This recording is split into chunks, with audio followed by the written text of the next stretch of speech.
Então, tipo assim, estamos aqui em Edora, domingo, são quantas horas, Júnior?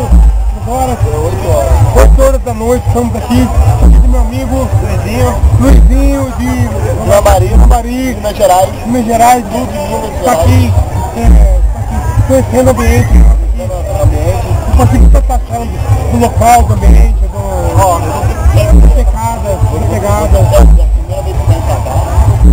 Bom demais e pretendo voltar mais vezes.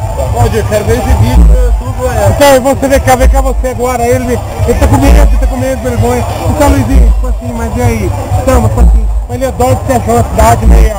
Bom demais, muitas mulheres bonitas. Não vai gaguejar, não. E tem o seu gado também. Um gado entrevistando o outro, caralho. Então, tipo assim, aí, ó. Então, tipo, e cachoeira, como você achou na cachoeira?